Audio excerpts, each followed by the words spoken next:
What's going on, everybody? RJ Ochoa here from SB Nation's bloggingtheboys.com. Hope all is well wherever you are. Hope you're happy, safe, healthy, and I trust that you are annoyed. It is Tuesday, August the 19th, 2025.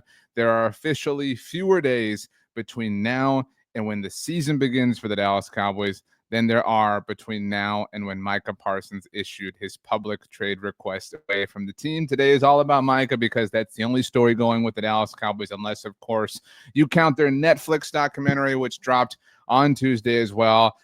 Hand up, I'm part of the problem. I'm going to watch this. It's Tuesday afternoon as I'm putting this video together for you. And this evening, after all sorts of stuff is done, I'm going to sit down and watch it. So, yeah, whatever. Fine. I am interested to watch, and I will definitely be sharing my thoughts all over social media. You can, of course, follow me. The links to all different platforms are down in the description below.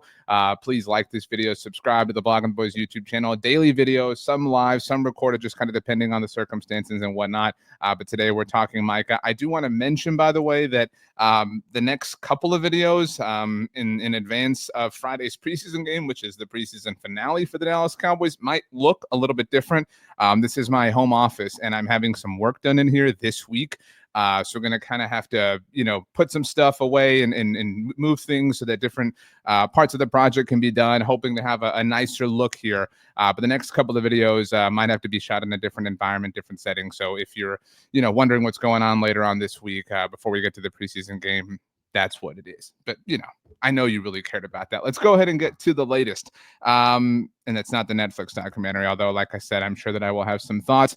On Tuesday morning, ESPN's Adam Schefter spoke on the Worldwide Leader about this situation, something he spoke about on the Worldwide Leader on Monday. We're going to kind of organize this from a timeline standpoint here, and said that he believes that Micah Parsons and the Cowboys are headed for a divorce at some time. Now, the buzz quote started with friend of the show, Bobby Belt from 105.3 The Fan. He tweeted out Adam's quote, who said on Unsportsmanlike, "It sounds like at some point in time, whether that's now, after the season, after 2 seasons, it sounds like the two sides are headed to a divorce at some time." Now, first thing I have to address is you yahoos out there who are taking this in a literal sense, who are just trying to dunk on Adam with this. And I'm not here to be the Adam Schefter defender, but a lot of people who I've seen on the internet saying, like, all Adam is saying that Micah is at some point in time not going to play for the Dallas Cowboys. What kind of breaking news is this?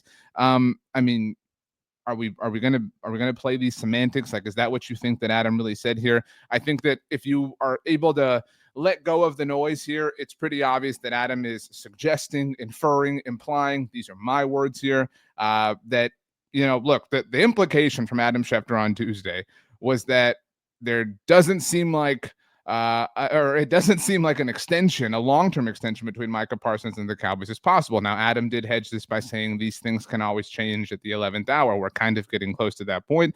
But the Cowboys do, as many of you have noted, have contractual power over Micah, have contractual control over him. They could franchise tag him twice through the 2027 season. So there is that factor. But I mean, if you are team that, is that a win? Like if the Cowboys make Micah play out the final year of his rookie contract in 2025 and tag him in 2026 and tag him in 2027, are you going to sit here in March of 2028 and tell us, told y'all, boom, we did it right way? No one is going to say that. That would be dumb. That would be silly. We all can recognize that and reconcile that. So let's just have a normal conversation, please. Let's get back to what happened on Tuesday, because it is notable in my mind. So the day started with this. And then I think we need to sort what Troy Aikman said on Monday Night Football. ESPN did broadcast a game on Monday between Washington and Cincinnati, and of course brought this up.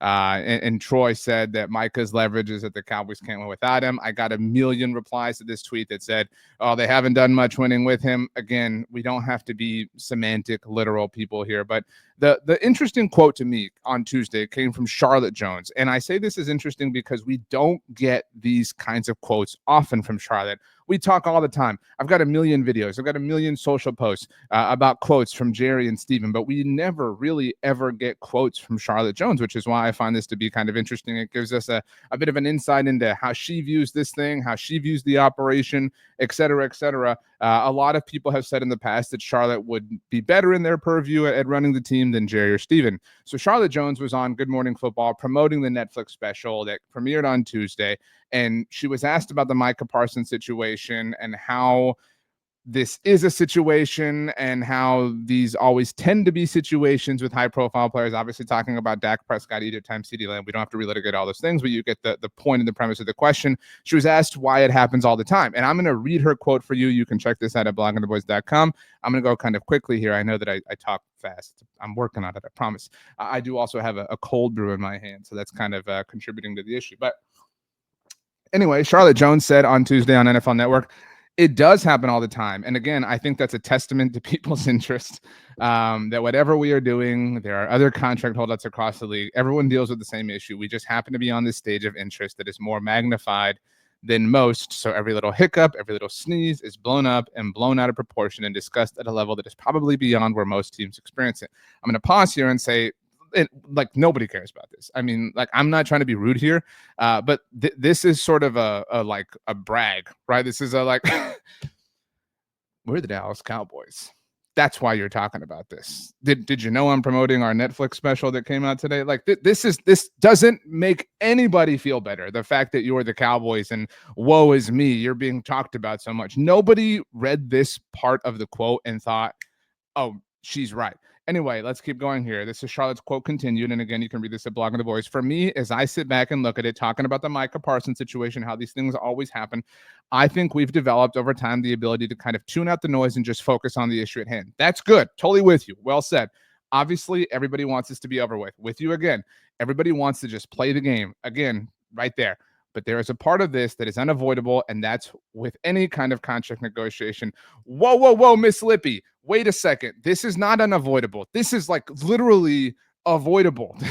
Like if we define what those two words mean, avoidable and unavoidable, this falls into the avoidable category. If you had taken care of this situation with a level of proactivity back in March, not just of 2025, but dare I say in 2024, you would not be in this boat. And if you had taken care of the situations with Dak Prescott and CeeDee Lamb, not just in March of 2024, but March of 2023, like we've been saying for literally years at this point in time, you could have literally avoided this. For Charlotte Jones to call the Micah Parsons situation unavoidable is to act as if the fans of the team that her and her family oversee don't understand how this works. And we're not arrogant or pompous enough to say that we know better, but what we are is confident enough in the information that is available to the entire world. We know that this situation is literally avoidable. You cannot sit here and cry, woe is me, and say, we just really got stuck. All right, we were just really painted into a corner here. No. You backed yourself in, and now you're asking for everyone else to bail you out. If you wanted to, you could have avoided this situation. So you do not get to call this situation unavoidable. Some things are unavoidable. We'll totally support you on situations that are objectively unavoidable, but this is not one of them. You could have, at many different instances, avoided this being an issue in the middle of August. Let's get back to the quote. Charlotte continues here. I do think that we have this incredible roster of talent. A lot of people took issue with this. They're at a very high level. She's talking about the players here. They're being compensated at a very high level. Okay, let's relax. Now we're getting a little too into the weeds here. But we're about to get, I'm going to stop right here. You need to understand some context, because I know we have some younger fans, or greener fans, people who haven't, followed every word of the front office for a long time. Like everybody has a different level, varying degree of fandom. Once upon a time, Stephen Jones would infamously do his local hits on 105.3 The Fan, or whether it was the team website, team interviews, things like that. When he has talked about these situations, salary cap situations at large, he has very often in the past referred to or used an analogy that is akin to a pie. We all understand the way a pie chart works. We understand the way a pie works, and that you can only divvy up slices so many ways, right? You have a pie, you cut one slice, that's 25% of the pie. You only have 75% of the pie left. We all understand this analogy. Stephen Jones has found it in his brilliance to use this from time to time. And on some level, it's a fair comparison, a fair analogy, but it ignores the fact that the pie in this realm is continually growing. Every year, the pie is literally growing, and you could save on the slices of pie that you have to cut for different players if you would be proactive, if you would avoid the unavoidable situations or whatever the case may be. The point is, if you do not know, the word pie is the contentious one for Dallas Cowboys fans. I would even go as far as saying it is a trigger word for Dallas Cowboys fans. So understand that context before we continue the rest of this quote. So Charlotte says, I do think that we have this incredible roster of talent. They're at a very high level. They're being compensated at a very high level. And at the end of the day, you realize that when the pie is gone, there's nothing left. So how you spread that around, all of the talent that you have, and at some point that becomes the iceberg that's right there, that is creates the tension. And how you do that?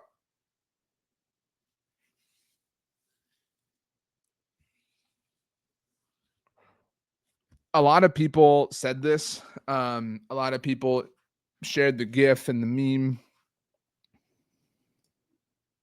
I'm not going to be the first person to make this reference, but Charlotte, you were the chosen one. We believed. We got roped into thinking that you could save us, that you did not share these pie philosophies. You were supposed to restore order, not join the Sith. How dare you? All right, how dare you include the pie analogy, the infamous pie analogy? Man, that was such a wake-up call, and a terrible one at that, and indication that maybe this is more than a Jerry and Steven thing, which is, I think, like our deepest, darkest fear, which is why this is such a terrible situation to kind of be in. Let's get back to the rest of the quote to kind of finish it up. She said, I think that's just part of the game. I think it's the business part of the game that fans don't enjoy, but the ability to feed in and want to be, everybody wants to be a Monday morning quarterback, but they also want to be a Monday morning GM, and they know everything. This is part of it. This is life. This is life in the NFL. I'm going to be straight up. All right. Like I'm always interested in being fully, totally, absolutely honest, transparent. I could not run an NFL team. I'm not sitting here saying that anyone is dumb, anyone is incompetent, anyone is doing something wrong. I'm not going to sit here and pretend to know something that I do not. That is not my game.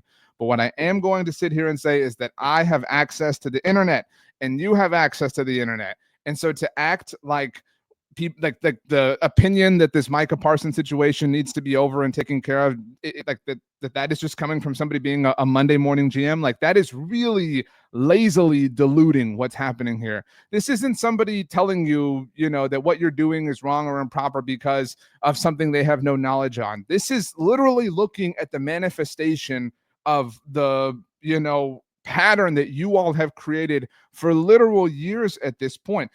I think if we had this conversation in early 2023, if in March of 2023, when I sat here and when other people sat here and we said the Cowboys should be extending Dak Prescott, the Cowboys should be extending CeeDee Lamb, and when we said these things because next year in 2024 they should be extending Micah Parsons, if you had said, hey, well, maybe the players are asking for this, maybe the players are being unreasonable, maybe the players, maybe, okay, fine. That would have been fair. That would have been objectively fair, and we could have had an objective back and forth debate at that moment in time. But at this moment in time, consider what we know. Consider that the Cowboys have dragged out a number of things that have been hazardous to the overall goal, to what the football team sort of does on a day-to-day basis. Like the premise and promise of trying to win football games. They dragged out the Dak Prescott negotiations, not just once, but twice. consider that Dak Prescott should have been extended initially in the offseason of 2019. And what I'm about to say here is was basically covered by Bill Barnwell in like 5,000 words last week at ESPN. We talked about it last week, but you should go read that in case you haven't. Cowboys did not. They pushed it into 2020. What happened in 2020? Did they get it done? Did they learn from their mistake in 2019? No. They placed the franchise tag on Dak Prescott. He shattered his ankle. It was terrible. It was awful. And they still paid him. There are all sorts of worry. That's why they won't play players in the preseason. And yet they still paid Dak Prescott, gave him the biggest contract in franchise history, despite the fact that he was coming off of shattering his ankle. They did not learn from their mistakes in 2019, 2020. I suppose you could argue that they did learn in 2021. In fact, Stephen Jones told Pat Doney in an interview that we've referenced many times, he said that their biggest mistake was that they should have paid Dak Prescott the first time around. And if after that moment in 2021, if from that moment on we'd seen this team have a level of proactivity and forward-thinking, mindsets and dispositions, then I wouldn't sit here and say the things that I'm saying. But that was in 2021. In 2022, the very infamous offseason of trading away Amari Cooper, cutting Lyle Collins, the Randy Gregory thing, the fallout, whatever. Maybe you don't think any of those things were bad or poor decisions, whatever. Like, fine, let's just consider that to be a bit of an albatross. But in 2023, Dak Prescott coming off all the interceptions, they could have said, let's do it now. Let's get this done right now because Stephen Jones, I told Pat Doney that our mistake was not paying Dak Prescott as early as we could last time around. Let's do it right now. What did they do? No, they put it off. So this is another instance of putting it off with Dak. They put it off with Dak in 2019, put it off with Dak in 2020, put it off with Dak in 2023. CeeDee Lamb had been a wonderful franchise wide receiver to that point, was really coming into his own and had obviously played at that point in coming off of 2022, his first season without Amari Cooper in the fold. It would have made sense to say, okay, you know what, let's get ahead of this, especially because the receiver market's coming around the corner. Let's take care of CeeDee Lamb. No, so that's four sort of demerits, right? We can say they didn't pay Dak, they didn't get forward thinking or proactive with Dak in 2019, Dak in 2020, Dak in 2023, CeeDee in 2023. That's a lot of words to say. They didn't get proactive with Dak in 2024. They didn't get proactive with CeeDee in 2024. They took those things down to the 11th hour. We know that. We've talked about that many, many, many times. On top of these player situations that they've let fester, and we're just talking about Dak Prescott and CeeDee Lamb. We're not even including DeMarcus Lawrence or Des Bryant. You could get further into the weeds with all this if you really want, or players who were, I don't want to say lower level, but contract situations that were not of this magnitude. But beyond the player situations, they did not, after the 2023 playoff debacle against Green Bay, whatever, blah, blah, they did not do anything with Mike McCarthy. I will say again, that my standpoint after the Cowboys got embarrassed in what I agree with him and what John Machota called Tuesday the worst loss in franchise history that the Cowboys had in the wild card round of the Packers a year and a half ago. At that moment in time, all right, I'm still holding these six fingers up. I don't know why, but at that moment in time, you had to do something about Mike McCarthy. You had to either fire him and move on and start the whatever you want to call it, a rebuild, whatever, blah, blah, blah, or you had to extend him because at that moment in time, he was coming off of 3 straight playoff appearances. And I know that you're saying, how could you extend him after that, blah, blah.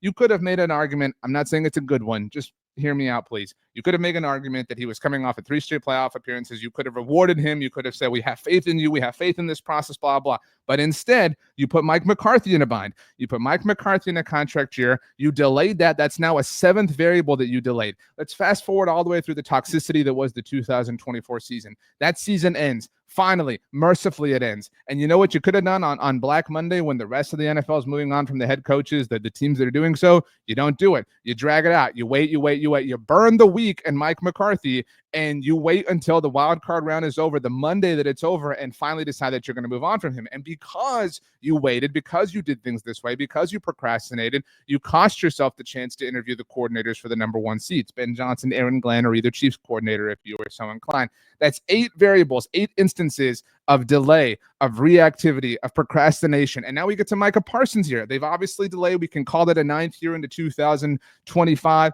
You could even add, if you really wanted to, Tyler Smith, Deron Bland, Brandon Aubrey, George Pickens, if you really want to keep going. We're at double-digit variables here. So my point is, I don't mean to bump this microphone. I don't have the arm right now because of all the office stuff that's going on here. My point is, you can objectively point to 10 different things in which the Cowboys had a level of indecision or inactivity or reluctance or delay or just whatever. And it's impossible to give them the benefit of the doubt at this moment in time. So you certainly cannot sit here and say that it was unavoidable. This is directly your problem. It's it's possible. I'm not going to, be foolish and say it's impossible that Micah Parsons is being unreasonable, whatever. But I find it very, very, very, very, very hard to believe that when I have more than 10, I have double-digit variables of your insistence on doing things this way.